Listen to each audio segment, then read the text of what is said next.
결혼하면 인생 망치는 절대 만나면 안 되는 남자 있어요. 그래서 제가 말씀드리는 것 중에서 한 가지만이라도 있어도 절대 만나지 마세요. 왜냐하면 정말 우리 인생이 구덩이 나락으로 떨어져서 다시 복구하기가 어려워질 정도로 인생을 바닥으로 만들어버리는 그런 사람들이 있습니다. 그 첫 번째가 뭐냐면 결혼 전에 빚이 있는 남자. 사실 빚이라는 게 자산성 빚이 있고 말 그대로 그냥 빚이 있어요.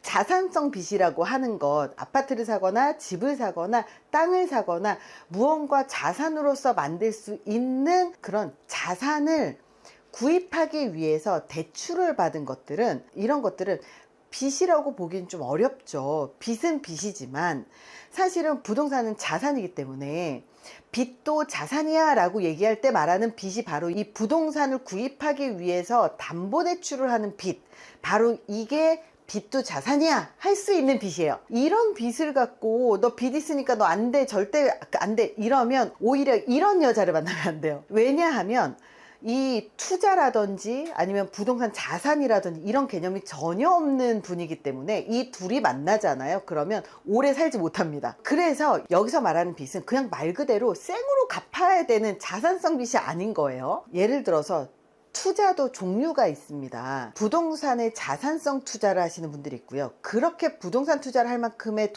목돈을 모으지 못해서 좀 적은 돈으로 투자를 하고 싶어서 주식이나 코인 같은 투자를 하시는 분들이 있어요. 물론 자산을 갖고 있으면서 이렇게 코인이나 주식을 하시는 분들도 있지만 자산이 없는 상태에서 자산을 만들기 위한, 혹은 적은 돈으로 자산을 불리기 위해서 주식이나 코인을 하시는데 빚을 내서 주식과 코인을 하다가 마이너스가 되는 분들, 혹은 돈을 빌려주거나 보증을 섰다가 이것 때문에 생긴 빚. 사실 주식도 그렇고 코인도 그렇고 공부가 좀 필요해요. 그래서 공부를 좀 하고 시대 상황도 좀 읽고 그래프를 읽을 줄 알고, 그러면서 주식 투자도 하고 그리고 코인 투자도 하고 그러면서 읽기도 하고 따기도 할 수도 있어요. 하지만 공부가 필요한데 공부를 하지 않고 충동적으로 주식 투자를 한다거나, 누가 야 여기다 투자하면 돈을 번다더라 이래서 투자를 해서 빚이 생겨버리는 경우가 있거든요. 그러면 이때부터는 정말 도박처럼 여기다 돈을 넣으면 1억 천금을 벌 수 있어, 이렇게 착각하시는 분들도 생길 수도 있고요. 그리고 이런 분들이 공부는 안 하고 귀가 얇아서 투자를 하시는 분들, 주식도 마찬가지로 공부하면 되지만 공부 안 하고 투자하시는 분들, 이런 분들이 굉장히 위험한 거예요. 이렇게 결혼을 할 때 남편이든 아내든 경제관념이 왜 중요하냐면요, 결혼을 하고 나면 일단 혼인신고를 하잖아요. 혼인신고를 하면 생기는 문제가, 둘이 함께 번 것도 공동의 자산이에요. 그리고 한 명만 벌고 한 명은 안 벌어도 기여도에 따라서 공동의 재산으로 인정이 됩니다. 빚도 마찬가지예요. 빚도 누구 하나가 큰 빚을 져 있잖아요. 그러면 그 공동의 빚이라고 인지를 해요. 왜? 그 빚을 져서 어쨌든 간 생활비를 썼다고 판단하기 때문입니다. 그래서 남편 혼자 투자했다가 망했어요, 이런 거 안 먹힙니다. 그래서 둘 중에 한 명이 결혼 전에 빚을 졌는데 우리가 흔히 착각을 해요. 아, 이 사람이 이런 빚을 졌어도 내가 좀 많이 알려주고 도와주면 될 거야 라고 하지만, 충동 조절의 문제라든지 귀가 얇은 거의 문제라든지, 공부를 하지 않고 그 다른 사람 말을 쉽게 믿는다든지, 아니면 다른 사람의 부탁을 거절하지 못하고 돈을 쉽게 빌려줬다가 받지 못하는 이런 문제들은요, 가르친다고 되는 문제가 사실 그렇게 많지가 않아요. 그래서 경험을 통해서 다시는 하지 말아야지 이렇게 생각할 정도까지 되면요, 엄청난 빚을 지고 있을지도 몰라요. 그래서 결혼하면 인생 망치기 때문에 절대 만나면 안 되는 남자 중에서, 결혼 전에 빚이 있는 남자 절대 만나지 마라 라고 하는 것 중에서 자산성 빚은 아니다, 말 그대로 투기성 빌려준 이런 빚을 진 남자는 결국 그 사람의 성향적인 문제, 그리고 충동 조절의 문제, 그리고 인간관계의 문제가 그 안에 다 녹아져 있기 때문에, 이런 사람 만나서 정말 빚이 크게 져버리면 인생을 정말 망쳐버릴 수가 있어요. 이혼과 동시에 몇 억의 빚을 갖고 이혼하게 될 수도 있습니다. 그렇기 때문에 정말로 인생 망칠 수 있으니 조심하세요. 두 번째입니다. 거짓말하는 남자예요. 사실 거짓말은 약도 없어요. 왜냐하면 우리 어렸을 때 선한 거짓말이라고 것도 얘기하고 하얀 거짓말이라고도 얘기를 하거든요. 근데 선한 거짓말, 하얀 거짓말이라고 하더라도 이제는 부부 공동체가 되잖아요. 그러면 거짓말을 되도록 하지 않고, 그리고 거짓말 할 거리를 만들지 않고 서로 신뢰를 만들어 나가는 게 굉장히 중요합니다. 근데 가까운 사람인데도 거짓말을 한다라는 것은 굉장히 큰 문제라는 거예요. 왜냐하면 사소한 거짓말이 큰 거짓말이 될 수가 있고요. 이 사소한 거짓말을 감추기 위해 자꾸 거짓말이 불어나게 된다는 거거든요. 실제로 많은 사람들이 거짓말을 하지 않고 정직하게 사는 사람들도 많아요. 근데 사람들이 다 나처럼 거짓말을 안 하는 줄 알고 정직하게 하지만 상대방이 나한테 거짓말을 하는 경우들도 있거든요. 그와 똑같이 나도 상대방한테 거짓말을 하면 안 돼요.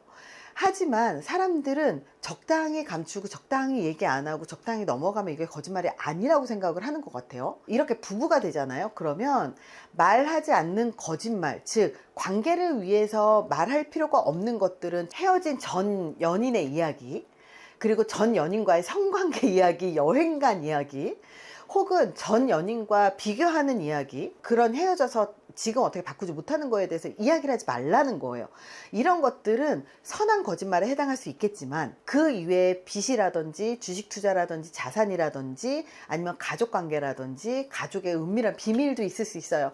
이런 거라든지 뭐 여러 가지 것들이 있는데 둘의 관계에서 문제가 생길 가능성이 조금이라도 있다면 얘기를 해야지 된다라는 거예요. 예를 들어서 결혼 전에 내가 B형 간염이 있어. 그럼 나 B형 간염이 있어 라고 대화 중에 자연스럽게 얘기할 수 있거든요. 내가 지금 부동산을 사느라 지금 얼마의 빚이 있어. 자연스럽게 얘기할 수 있거든요. 그런데 이렇게 자연스럽게 얘기하는 거 말고도 숨긴다라는 건 얘기를 했을 때 관계에 문제가 생길 수 있기 때문에 숨기는 거란 말이죠. 그렇다면 주식이나 코인을 투자해 놓고 거짓말하는 경우, 혹은 학력에 대한 거짓말, 그리고 자산에 대한 거짓말 하시는 경우 진짜 많거든요. 저도 실제로 경험을 했는데 결혼 전에는 집안도 평범하다고 얘기를 했지만 사실 알고 봤더니 빚이 엄청 많고 되게 찢어지게 가난한 집안이었던 거. 그래서 이런 것들을 나중에 정말 알게 되고 나서, 그리고 나서 봤더니 이미 빚은 몇 억이 되어 있고 헤어지더라도 회복이 불가능한 거예요. 그래서 결국 헤어질 때 빚을 3억을 나눴는데 그래서 제가 3억은 2, 3년 만에 다 갚았거든요. 경제력이 그래도 돼서. 근데 대부분의 사람들은 이렇게 경제력이 있는 상태에서 결혼을 하는 게 아니에요. 그렇기 때문에 결혼을 해서 경제력이 막 만들어지는 경우들도 많지가 않습니다. 이렇게 거짓말을 하는 게 소소하게 시작이 되지만 결국은 큰 게 그 안에 숨어져 있는 경우들이 굉장히 많기 때문에 결혼을 하면 정말 인생을 망친다라는 게 이 거짓말 사소한 거 하나 때문에 확대 해석이라고 보실 수 있겠지만 정말 정직하고 성실하고 그리고 경제관념 있고 그리고 자기 인생을 충실하게 사는 사람들은 굳이 거짓말을 할 이유가 없다는 거예요. 결혼을 하기 위해서 거짓말을 했다라는 건 반드시 숨겨야 결혼을 할 수 있다라는 게 깔려 있거든요. 그렇기 때문에 거짓말이라고 하는 게 사소한 거는 괜찮고 큰 건 안 괜찮아가 아니라 사소하던 크던 둘의 관계에서 문제가 생길 수 있다면 반드시 얘기해야 된다. 이런 것들을 하나라도 숨긴다면 사실은 나중에 더 큰 게 숨겨져 있을지도 모르기 때문입니다. 결혼하면 인생 망치게 되는, 절대 만나면 안 되는 남자. 세 번째가요, 자기가 바람 피워서 헤어진 경험이 있는 남자, 혹은 이 남자가 애인이 있었는데 나를 만나면서 갈아타게 하면서 헤어지고 나를 만난 남자. 이런 남자도 만나면 안 돼요. 사실 우리가 어떤 생각들을 하냐면 저 사람이 과거에 바람을 피웠지만 지금은 나만 사랑하니까 바람 안 피울 것 같아, 이런 생각도 할 거고요. 그리고 나를 너무 사랑한 나머지 저 사람이 이전에 만나던 여자랑 헤어지고 나를 만나는 거야 라고 생각을 하실지도 모르겠어요. 하지만 이렇게 애인이 있는 상태에서 바람을 핀 경험이 있거나 혹은 갈아타기로 누군가를 만난 경험이 있다면 나와 헤어질 때도 바람을 피워서 헤어지거나 갈아타기로 헤어진다라는 것. 애인 있는 남자를 빼앗거나 아내 있는 남자를 빼앗은 여자들은 아마 자기가 승리에 도취돼서 난 이겼어, 약간 이런 생각 하시는 분들 의외로 되게 많거든요. 그리고 유부남을 만나면서 저 남자가 헤어지고 나한테만 오면 내가 다 해줄 거야 이러지만 사실은 이런 사람들이 말년에 좋을 수가 없어요. 왜냐하면 똑같은 방식으로 버림받거든요. 중요한 건 바람을 피워서 헤어졌던, 갈아타기로 헤어졌던 본질은 바람이라는 거예요. 이 바람은요, 이성을 좋아한다, 여자를 좋아한다, 여자와의 잠자리를 좋아하든 여자와 노는 걸 좋아하든 어쨌든 간 뉴페이스를 좋아하든 여자를 좋아하는 거예요, 본질은. 그렇기 때문에 나를 만났을 때 내가 뉴페이스건 내가 정말 여자니까 좋아하고 뭐가 됐든 간에 바람 피웠다는 건 그냥 한 사람한테 정착하지 못한다는 얘기이기도 합니다. 그래서 한 번만 바람을 피운 사람도 없고 바람 피운 사람이 한 명하고만 바람 피우는 것도 아니에요. 그래서 바람이든 갈아타기든 이런 경험이 있는 사람이라면 이런 사람이랑 결혼을 하잖아요. 그러면 헤어질 때 어떻게 될까요? 헤어질 때도 또 바람과 갈아타기로 헤어지게 될 텐데, 중요한 건 남자는요, 자기가 사랑하잖아요. 모든 걸 다 주지만 사랑이 끝나잖아요. 그러면 함께 재산을 해놓던 뭐를 하던 둘이 재산 분할할 걸 남겨두지 않습니다. 그래서 언제든지 다른 여자를 만날 수 있고 언제든지 헤어질 수 있는 사람이라면 결국 재산 역시 언제든지 빼돌릴 수 있게 준비를 다 해놓는다라는 것. 그래서 이런 분들이 경제를 절대 합치지 않고요, 공동 재산 같은 것도 없고요, 각자 돈 벌어서 각자 살자 이런 주의로 살고 있는 사람들도 굉장히 많아요. 왜냐하면 바람을 피우는 것도 돈이 있어야 바람 피거든요. 그래서 내가 200만 원을 벌든 300만 원을 벌든 생활비 100만 원만 주고 나머지 돈을 내가 자유롭게 쓸 수 있는 사람들, 이런 분들이 정말 재산을 모으면 참 좋겠지만 여자 좋아하시는 분들은 그 돈을 다 여자 만나는데 써버린단 말이에요. 물론 더 많이 벌면 좋겠지만 그렇지 않은 분들도 많기 때문에, 그래서 바람을 피운다라고 하는 것들이 부부가 되면 경제가 합쳐지고 재산이 합쳐지는 부부가 있는 반면에 그렇지 않은 부부도 있다. 그리고 언제나 이성을 좋아하는 사람들, 부부와의 문제가 없어도 계속 이성을 찾아 헤매시는 분들은 결혼 생각도 없거니와 결혼을 하더라도 혹시라도 임신해서 결혼을 하더라도 결론적으로 끝은 별로 좋지 않다. 그러면 혹시라도 아이가 생겼다면 이 아이는 누가 책임져야 될까요? 본인이 책임져야 된다. 그러니 결혼하면 인생 망친다라고 하는 게 되게 여러 가지의 관점이 있습니다. 결혼하면 인생 망치게 되는 절대 만나면 안 되는 남자 네 번째입니다. 남자의 부모님이 이 남자가 드리는 생활비로 사는 집, 혹은 부모님이 편찮으셔서 그 병원비를 끊임없이 대야 되는 집의 남자. 사실 이게 되게 슬픈 건데요, 이 경제관념이라고 하는 게요, 사실 부모 세대부터 대물림이 돼서 부모로부터 배우는 거예요. 부모가 자식의 월급을 자기의 생활비로 생각을 한다거나, 부모가 내가 아이를 키워줬으면 네가 나를 먹여 살려야지, 이걸 너무나도 당연하게 생각하는 집안들이 대부분 가난한 집안이에요. 왜냐하면 정말 훌륭한 교육을 자녀한테 시키고 그리고 훌륭하게 가정교육을 시킨 분들은 대부분 차라리 돈을 물려주거나 훌륭한 생각을 물려주거나 아니면 적어도 아이를 잘 키워서 독립성을 키워줘서 생활력을 키워줍니다. 물고기를 주는 게 아니라 물고기 낚는 법을 주는 부모님들도 많아요. 그래서 이런 부모님들은요, 자식의 돈을 탐하지 않습니다. 최근에 박세리하고 손흥민 부모님의 그런 인터뷰들이라든지 태도들이 되게 이슈가 됐어요. 아무리 수억을 수십억을 벌어도 뭐 김혜수라든지 박세리라든지 이런 분들의 부모님이 자식의 돈을 자기 돈이라고 여겨서 그 돈을 갖고 무언가를 하려고 하고, 혹은 이 자식의 재산이 내 재산이라고 생각을 하니까 여기저기 빚을 지면서 내 딸이 갚아줄 거야, 너무 당연하게 생각하는 이런 분들은요, 아무리 내가 수십억을 벌어도요 빚더미에 앉게 되어 있습니다. 이거는 남녀를 바꿔도 똑같습니다. 혹은 이 남자가 나는 지금까지 생활비를 100만 원씩 들여왔어, 그러니까 결혼을 해서도 생활비를 드릴 거야. 왜냐하면 우리 부모님들은 생활비를 안 드리면 사시기가 힘들어, 이렇게 얘기를 한다면 이거는 결혼을 하면 안 되는 문제예요. 아무리 둘이 벌어도요, 그 생활비를 댄다라는 게, 지금이야 나이가 둘 다 어려서 부모님 연세가 그래도 일을 하실 수 있는 연세이기 때문에